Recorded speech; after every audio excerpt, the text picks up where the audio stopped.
It feels good to be heard, doesn't it? And we can show our clients that we're listening through the power of reflective listening. My name's Dawn Clifford. I'm a motivational interviewing trainer, one of the authors of this book, Motivational Interviewing in Nutrition and Fitness, a nutrition and public health professor, and today's motivational interviewing tip of the day is reflective listening. Again, reflective listening is one of the OARs. The OARs are the micro skills of motivational interviewing, standing for open-ended questions, affirmations, reflections, and summaries.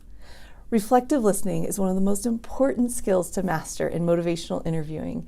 In fact, you want to aim for 2 reflective listening statements for every 1 open-ended question. That shows you how important reflective listening is. In a nutshell, you want to aim to use a reflective listening response almost every time the client speaks. What's beautiful about reflective listening is it shows the client that you're really listening and that you're really trying to understand what it's like to be them. When you think about reflective listening and what exactly you should reflect back to the client, think specifically about not just what they're saying with their words, but what they're really experiencing. There are 2 types of reflections, simple reflections and complex reflections. If you notice that there's almost an echo in the room because you're just repeating back exactly what the client's saying, chances are good that you're primarily using simple reflections. And those are fine at first as you're building rapport to kind of stay close to what the client's saying. But as you get more comfortable with the client, start taking some guesses.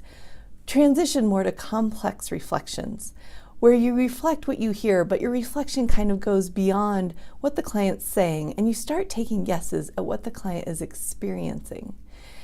In these complex reflections, you're referring to specific emotions they may be experiencing, and you're taking guesses at what they would say if they were to keep talking. Those complex reflections really move the conversation forward. Reflective listening is, again, one of the most important skills to master in motivational interviewing, and a simple way to start is to simply make an effort to start reflecting every time you hear the client speak. Now, you don't have to reflect all of what they say back to them.